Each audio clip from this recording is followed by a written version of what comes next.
Thank you everyone for signing up and attending tonight's presentation on native and adaptive plants. We're going to go over a little bit of some technical stuff at the first, and then we'll get right into the plants, talking about the plants, pictures, and all the loveliness that goes along with it. But first, a word from our sponsor. Tarrant Regional Water District is our sponsor tonight. They are responsible for 4 major lakes, including all the piping systems that distributes water throughout Tarrant County. This includes Arlington, Fort Worth, Euless, Grapevine, wherever you might live.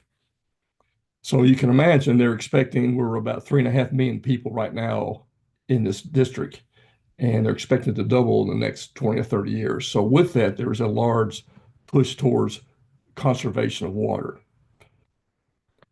So if you live within Tarrant County, you can log on to savetarrantwater.com and sign up for a free sprinkler check from someone that's licensed. And they'll come to your house and they'll check your sprinkler system, your irrigation system, and they'll give you advice on how to conserve your water and how to tweak your system to make it work more efficiently.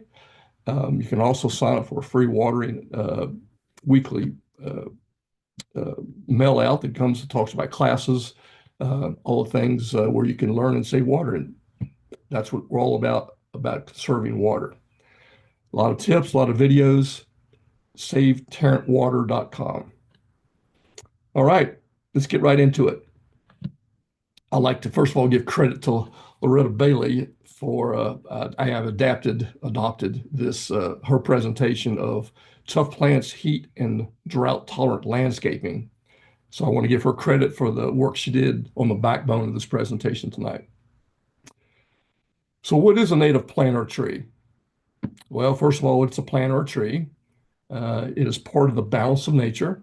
It's a native, which means it's from here. It's been developed over hundreds or even thousands of years, and particularly in a region or ecosystem. That's basic definition, the technical side of it. But native plants are hardy. They're used to our very harsh and strange climate we have here. We'll have snow one day and it'll be 85 degrees the next. They thrive on our soils, and if you've ever done any work in your beds or your garden, you know that we have everything from caliche clay, prairie clay, all the way up to the sandy loam, the whole variation of those soils. They thrive in the nutrients that are available in these native soils, and they tend to be pretty resistant to pests. So in short, that means if you get a native plant from your local nurseryman, you can just plant it right in the ground and you don't have to do a lot to it to get it to grow. So what are adaptive plants?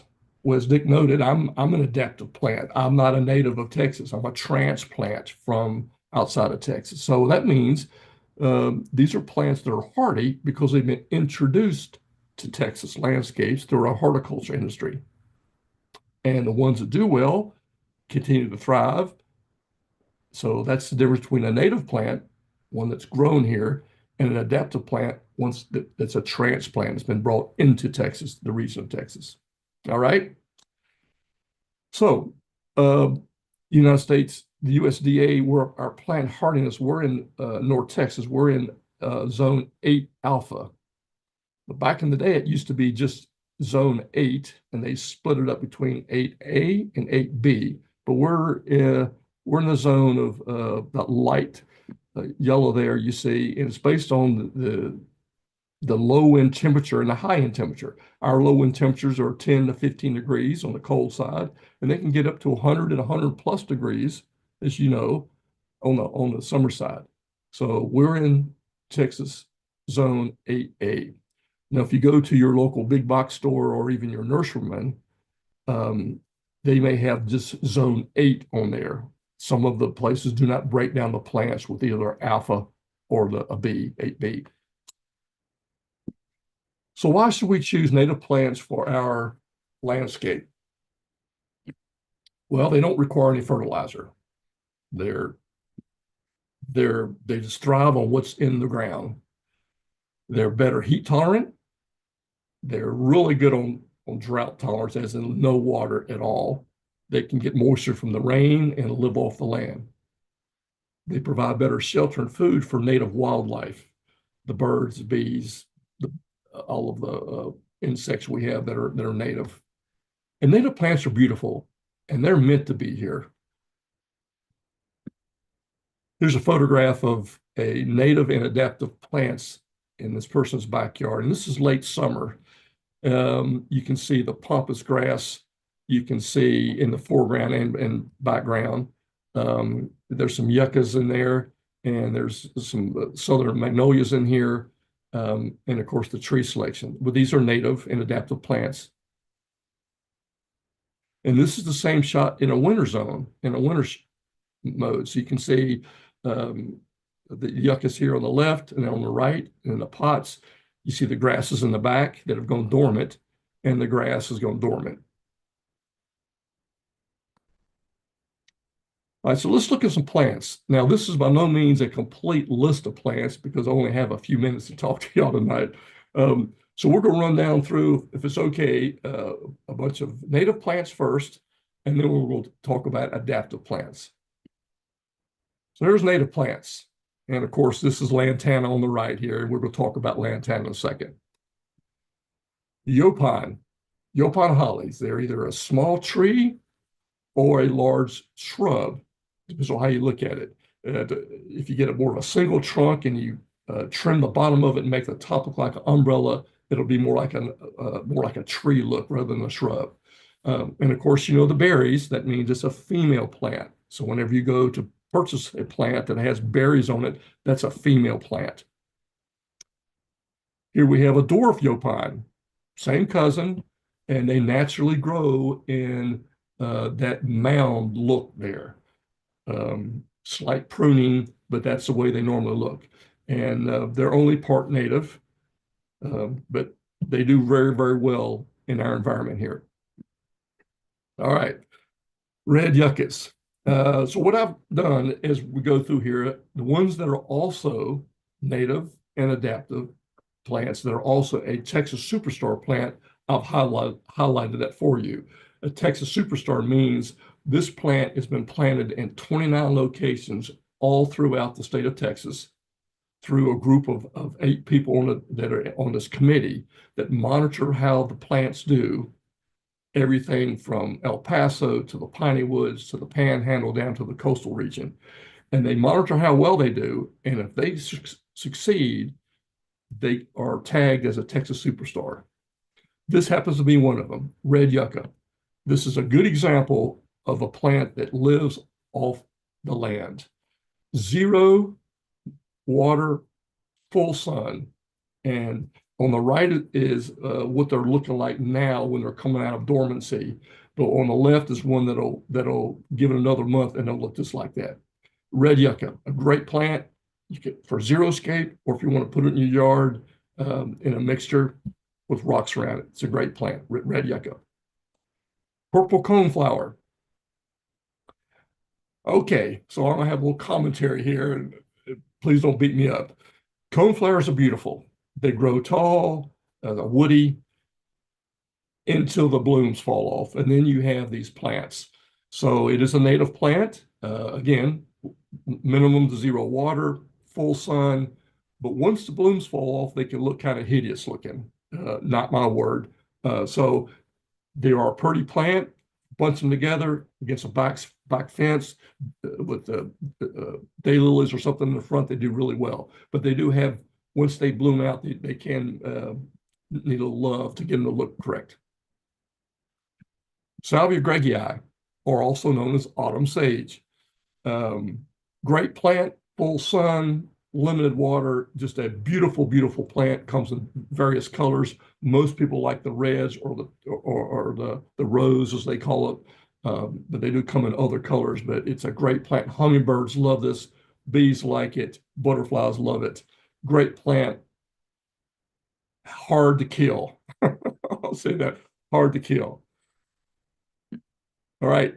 Here's a very nice ground cover called frog fruit.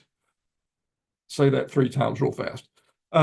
looks like the bottom left has a little quaint little flower on it. It's great to put between rocks in your landscape.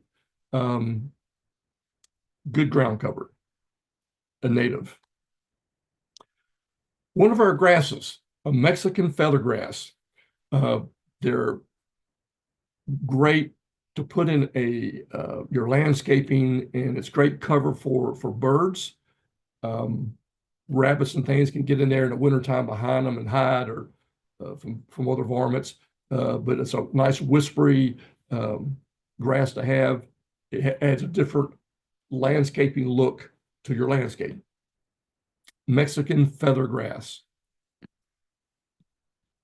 Beautiful sage, Texas sage, has a gray, um, little gray leaf like, and it has a nice bloom color to it. Again, hard to kill, grows about 3 feet by 2, in a nice uh, addition to a shrub up against the house. Just an all-around great plant to have. Texas sage. The desert willow, the opening slide was also a desert willow. Uh, we'll call this a tree. Some people call them shrubs. Um, when they're happy, they do like to grow. Center picture is more of the common look we see as the color. You can't get them in white, which is on the left, but they grow very nicely here. Um, Desert willow definitely adds a flair to your yard if you're looking for a tree. Blackfoot daisy. We have tons of daisies in our selection process for our landscape. This is one of the natives that is, again, hard to kill, low water, a lot of sun. And you can see they self-multiply, they bunch up really well, great to be cut, bring inside in a vase. You can see they just, on the bottom right picture here, in front of one of our grasses, they just do really, really well. Blackfoot daisy. Gaura, one of my favorites. Um, this is, I used to work at Southern Methodist University, and we have these around a lot. They have a tendency they love heat so much, they will actually get vertical and lean over on the sidewalk because they like the heat that much. So that sidewalk gets hot and it will just lay down there like it's sunbathing on a walk. It's bees like them, butterflies love them. It's a nice, quaint, airy plant. Has a little slight turquoise or pinkish look to the bloom. It comes in 2 colors, white and pink, matter of fact.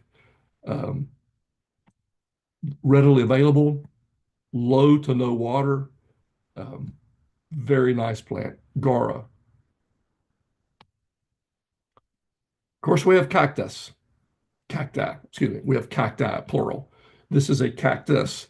The one here in this photograph is a spineless uh, cactus. Um, Obviously, plant it in sand or in a bucket, 0 water because of where it's naturally from, short root system,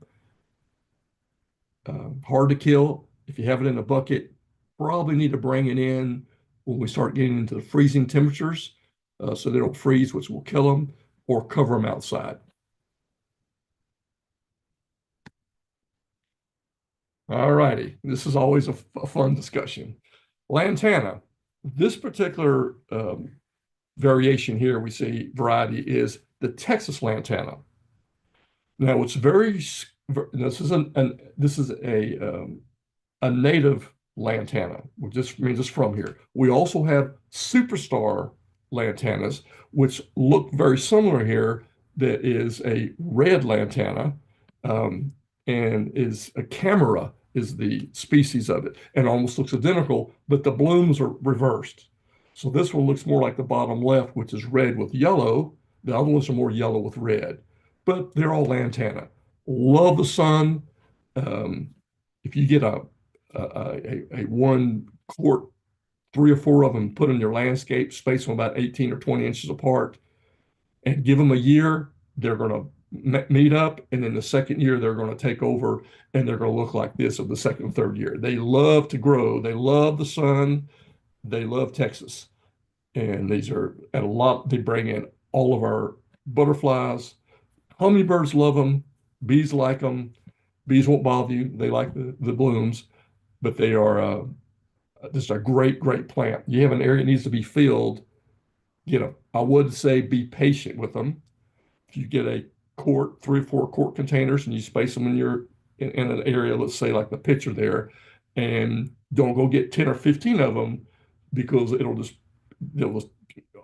override themselves. They give them a year or so to grow out, and they will. And once they get going, they get established, they'll grow just like that. They'll mound up 2 or 3 feet. They're as tall as they are as wide. Now, something that we can have in the shade. Here's southern wood fern. Nice look to it. Um, no direct sun, but does need some indirect sun. Great under trees in the morning, we'll say, but be very careful of getting it indirect sun. The leaves will curl up on them. They get kind of crispy, as will the very, very, very hot air. Once we get into the heart of the summer, blowing through there, it may also make them look a little funny and curl down a little bit. So just be aware of that. Um, but they are a shade plant, southern wood fern. All right, here's some adaptive plants we're going to talk about. These are ones, recall, that are adaptive. They're not native. They weren't born here in Texas. They have been brought in by horticulture groups, and they have adapted to the our environment that we have. Lamb's ear. All right, so I have purposely removed all the genus and species because I'm from Virginia, and you probably hear the accent. I can't pronounce them because it's Latin, so I just took them off. So, but I have highlighted ones that have a good uh, uh, uh, variety that works well. So here we have a Helen von Steen lamb's ear. This particular variety has a large leaf than the other varieties. It has a tendency not to bloom. Now, surprisingly, lamb's ears do bloom. They have to get kind of on the mature side. I'm not saying that this particular variety will not bloom, but it's not normally one you would buy to have bloom. That all you would want to have in your landscape is that look that we have here in these pictures. Yuccas. We have all kind of yuccas here. You saw a minute ago we had a red yucca. Well, that was a native yucca. These yuccas here, these are adaptive. So we have the soft leaf, and I believe the one in the middle picture there is a soft leaf yucca. Has a real sticky point on the end of it, so be aware of that. The one on the right is a color guard, multicolored, um, not so much green, but does have that variegated look to it. And this is kind of the bloom here in the bottom left of what these things look like when they bloom.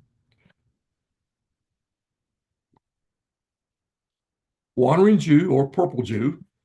Um, I'm going to tell you what, growing up as a kid, I remember 12, 13 years old, we had this at the house, and we'd be playing out front with a football, and it'd go over there in the landscape, and it'd snap these things off, and we all get concerned about it. And now I know you shouldn't have, because if you want something that's easy to propagate, and I mean easy, my neighbor, when I moved in where I'm living now, had our whole front area was filled with these. And she said, Jim, please come take all you want. And I physically went over there and snapped off about 6 inches of about 20 of the plants. And I'm not exaggerating. I took a spade, a shovel, stuck it in the ground, moved the dirt, stuck it in the hole, and that's all I did. And it looks like this picture in front of you the first year. These things you cannot kill. I don't water them. I don't do anything to them. Bees like them. Hummingbirds will drop, they'll fly by, and I know the butterflies like them.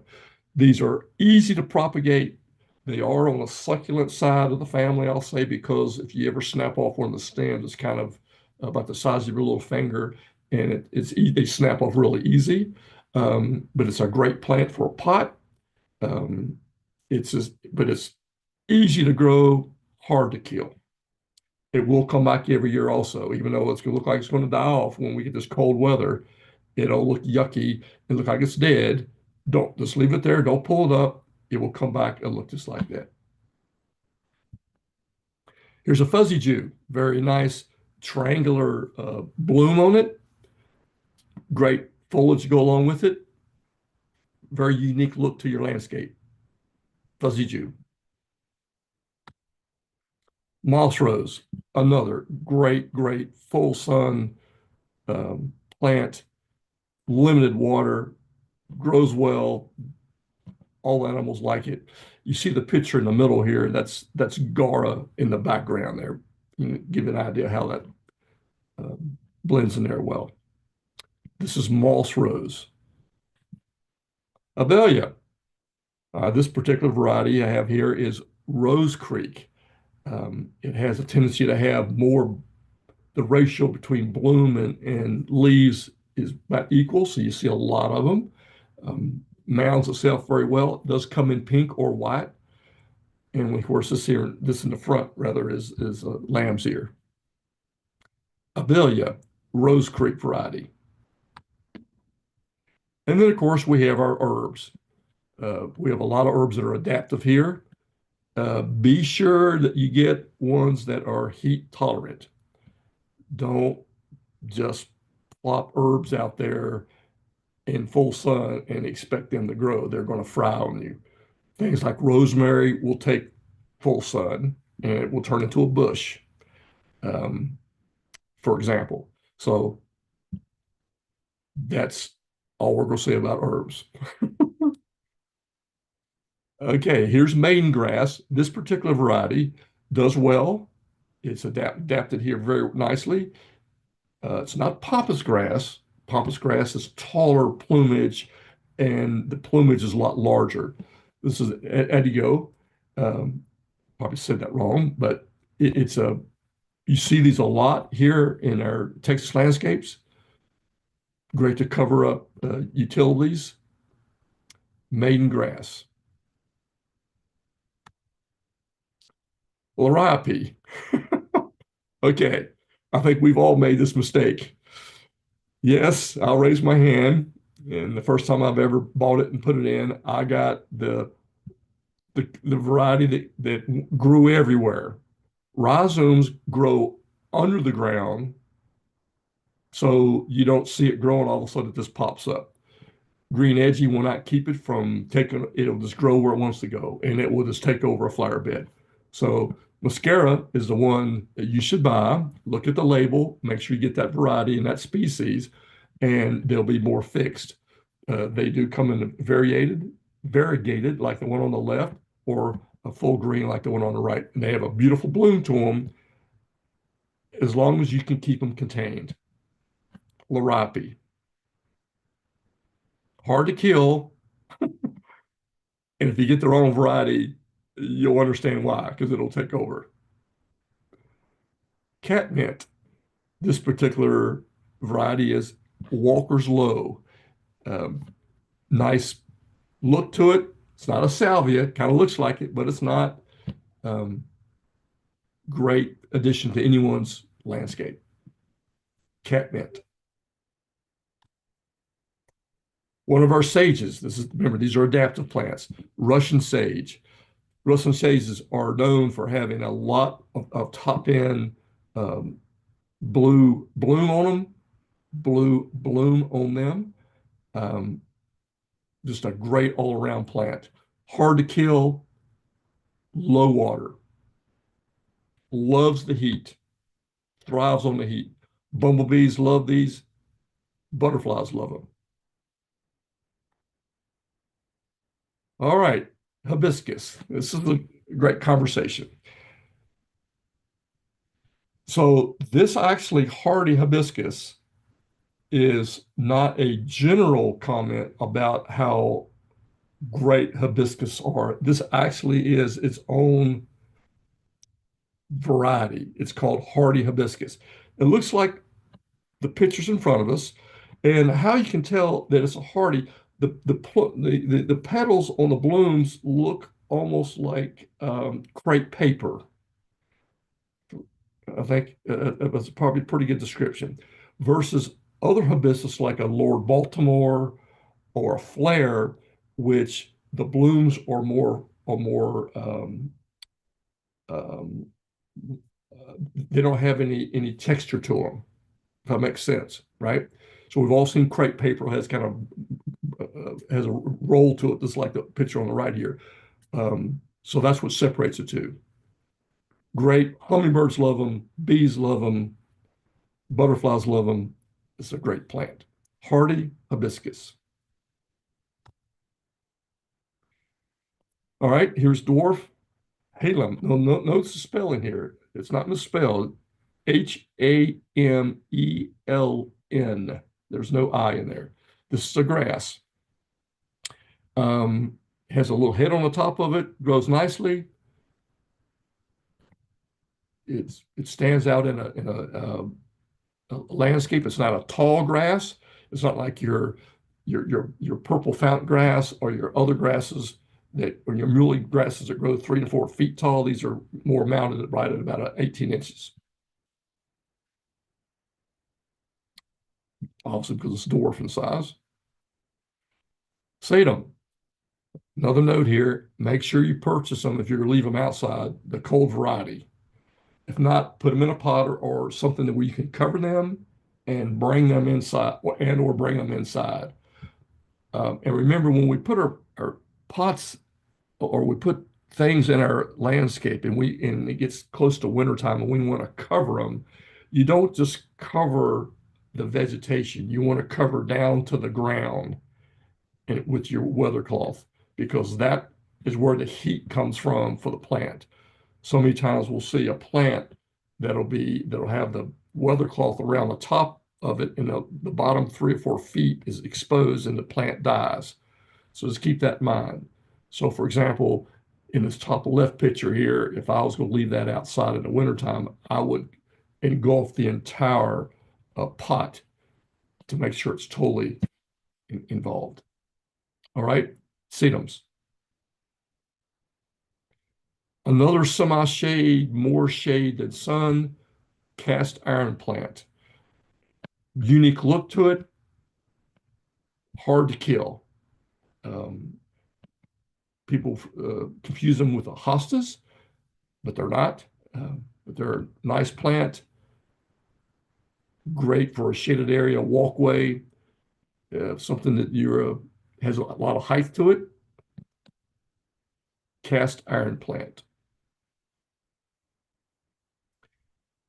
All right, here these are adaptive. This is our Chinese evergreen. This is a house plant, great for shady areas. It's a great alternate to a Boston fern. And there's a shot there of it in a planter. Chinese evergreen.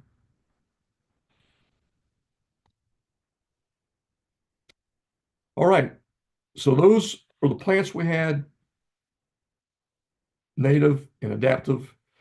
So now you're interested in looking at more plants, how I can adapt those plants to my landscape. Is there a place I can go where I can kind of do it all at one place? You bet. Texas Smartscape website is txsmartscape.com.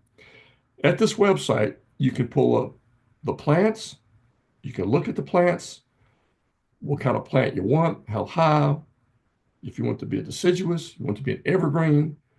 It'll give you some ideas on how to do a design. That'll walk you through the entire thing. Really a great, great website. One you need to save in your bookmark on your computer. It's a great resource, Texas Smartscape. Another one that's worth a visit and definitely worth saving, is the Native Plant Society of Texas website. Here, you can go down through a list, and you might want to get a glass of wine for this one. It'll show the picture of the native plant and a beautiful description of it and how it can apply in your in your landscaping. A great source of native plants, especially here in North Texas. And the website is npsot.org. It lists every native plant that you wanted to know about and ones you probably didn't know that were native. We mentioned Texas Superstars earlier. In this presentation, we had one plant, the red yucca, that was on that Texas Superstar list. Great place to go to get to see the list as well as information on each one of them. TexasSuperstar.com. It will pop up with a list of all of the 90 plus annuals, perennials, semi-annuals, woody plants, trees, and specialty plants. Included in the Superstar list, there is cucumbers, there's lilies, there are some vegetables listed in there, and you just click on the particular plant, let's say Turk's Cap, and it'll take you to a picture of it, a little description about it, its characteristics, its height, water usage, best way to plant it, those kind of things. And it's a great source for picking a plant that you know that will live anywhere in the state of Texas, and it's been through the ringer. I mentioned that there's a committee that takes these plants and they plant them in these 28 locations across Texas. They also take inputs from gardeners. They take input from the commercial world on particular plants that have done well that helps them with decision making of plants to pick as well as plants they need to add to the list. Now, if you go out there and look at AgriLife Texas Superstars and you pull up the list, you'll notice they haven't been updated in a few years because they do not update it every year. I think the last one was 2 years ago. So that's the most current one that's out there. And they do add new plants to that list. Texas Superstars. I'll just say this. If you go to a big box store, you're probably not going, you can find Texas Superstar plants. They may not have a sticker that says Texas Superstars. If you go to more of our local nurseries around here, especially ones that have our native plants, they will definitely have the Texas Superstar sticker right on the tag, as well as the signage for that plant, so you'll know exactly where it is. In some of the areas, even group them together, so you can go and get them all grouped together. This, by the way, is a hummingbird that is on a Turk's Cap. All righty. That's all I have for tonight. Dick, I guess we'll open it up for questions. Yeah, thank you, Jim. You covered it very well. Great presentation. Didn't want to run over. Yeah. Teresa, At this point in time, I don't have any questions in the Q&A or in the chat room. If people want to put your questions over in Q&A, we'll be glad to answer them for you. Either that, or you can also raise your hand and we can unmute you and you can talk to us.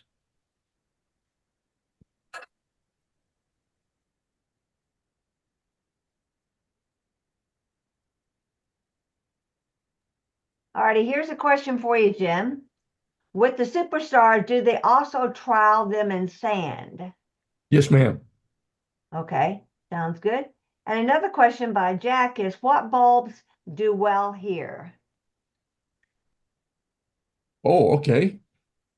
Well, we have a wide variety of bulbs that do well here.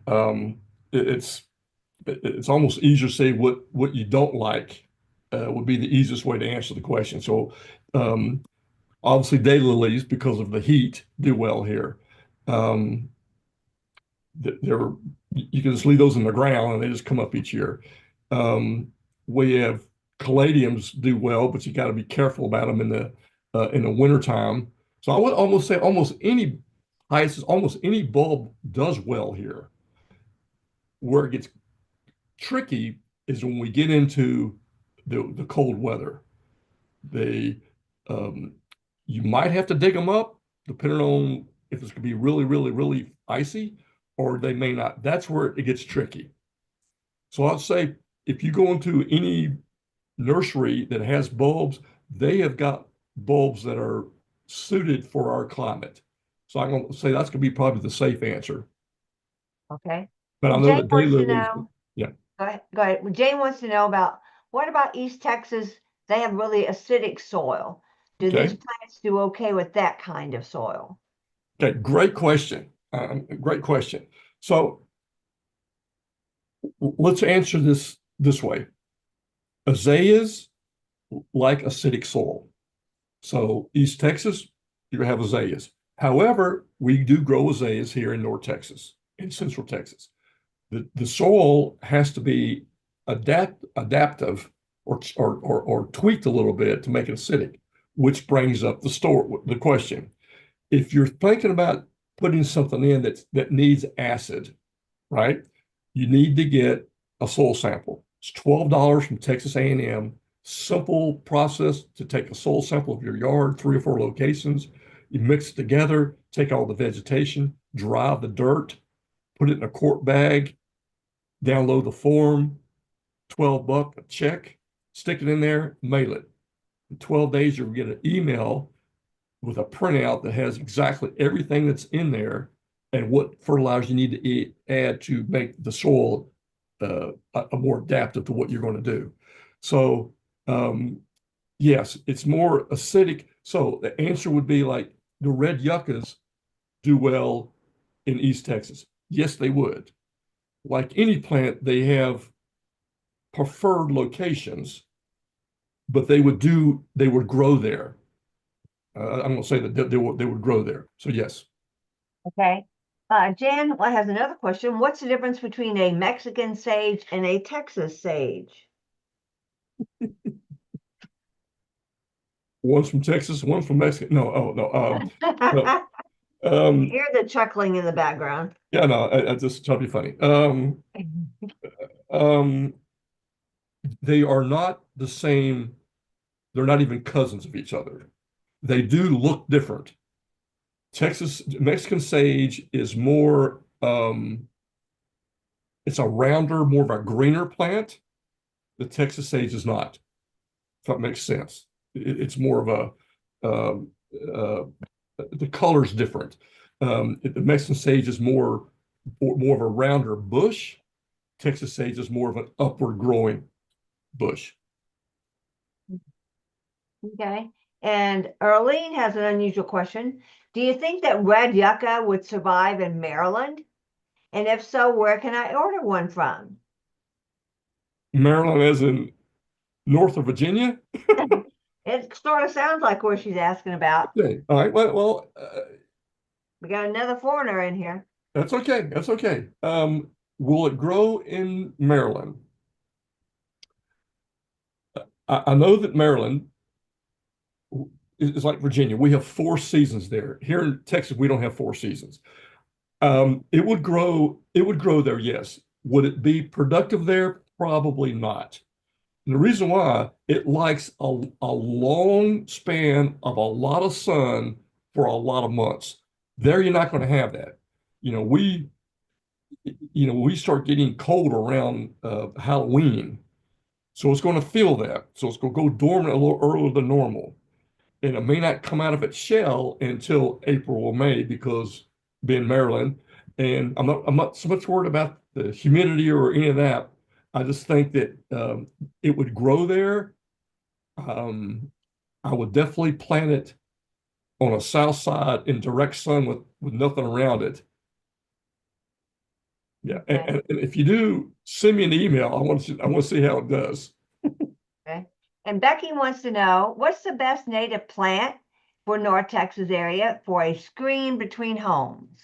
I guess she's not real fond of the neighbor's scenery there. I Okay. have one of those. Right. So, what's your first name? Becky. Becky. All right. If you now, I'm going to go off cue here a little bit. If you want to screen something to your neighbor and you want it to grow quickly, and I can hear the moaning and groaning already, red tip Virginia, they grow 2 to 3 feet a year. You can bunch them closer together, about 18 inches apart. They're going to bunch together, and birds are going to love them, but they do grow fast. Now, it's not a native, it's not adaptive, but they do grow very fast. Even if you put in what's on like this desert willow, you can see through it. That would not be something I'd want to put in there. So I would definitely put, because they grow tall. Red tip Virginia is what I would, if I've actually had to do this, by the way, and they grow quick. Okay. Or put up a trellis and get a cross vine. Cross vine is one of our superstars. It looks like trumpet vine, but it's not. It's called cross vine, one word. They sell them at any of the big box stores. And let that vine grow over that trellis, and then you have this blockage. Okay. Then we have an anonymous attendee who wants to know what ornamental grasses tolerate the shade. Okay. Tolerate the shade. Okay. We have 7 ornamental grasses. And I'll also say this. All of them need a little sun. The one that I would say that would do the best in shade if it gets some sun would be muley grass. M-U-H-L-Y, muley grass. It's a native. Okay. What about pink skullcap? Jack wants to know. Beautiful plant. Love it. Mine are coming up now. Okay. But here's the concern about those. I'm sorry, there's not a concern. They're very whispery. When they get large, after about 2 years and they get large, they'll be as tall as they are wide. All right, so keep that in mind. I have the blue. They do well, but they when they go dormant, they look kind of yucky, but don't give up on them. Don't give up on them. They haven't died, but they eat, because you get this big mass of vegetation that's just kind of yucky looking. You can cut it back to about 2 inches off the ground, 2 inches off the crown, and they'll come back fine. But don't think they're dead, and don't pull them up. A lot of people pull up lantana in December because they think it's dead, rather than cutting it back. You cut it back. Right. Okay. And Earlene said yes, it is the Maryland, north of Virginia. In fact, she was questioning she's from Greenbelt, Maryland, up there. Yeah, I know well. And Becky says, great, thanks for the information on the screen plants. You bet. Let's see. Inland sea oaks, another anonymous question. Is a okay. nice grass for shade. Yes, but get ready. That's why I didn't say it. If you plant inland sea oats, they're very invasive. They will take over. They will take over the world. Okay. And you will end up pulling them out of your flower bed, out of your yard, out of your neighbor's yards. They populate like rabbits. Yeah. And Cynthia wants to know, what do you suggest to plant in a morning sun area that gets standing water during our heavy spring rains? And the standing water can last a few days to a week. Lantana. Yeah. Or a crossvine would be good there also. Because if water dissipates in 2 days, that's fine. And this is on the south side of the house, it's getting all the sun. Okay. And Becky wants to know, how far do you cut back plants? I'm assuming when she's talking about ones that go dormant. Right. Okay. Well, mm,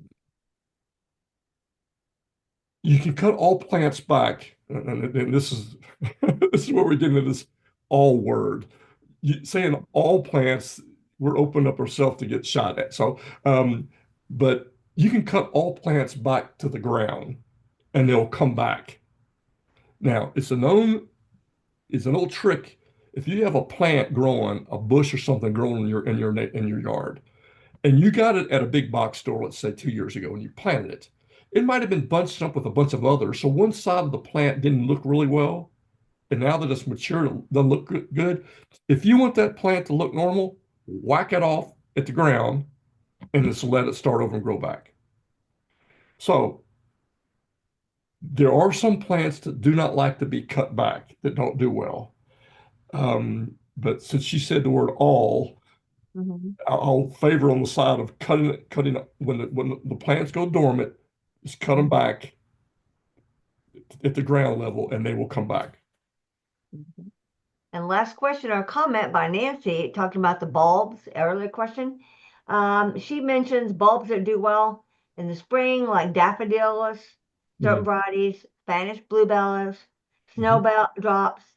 Late Yep. spring and summer, think about hardy amaryllis, Yep. cronum, white spider lily. Yep. And then last but not least is fall. She mentions red spider lilies, oxblood lilies, not tulips.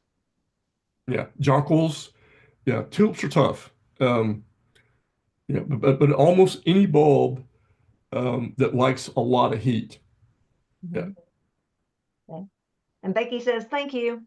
Just letting you know, we appreciate everybody joining us this evening.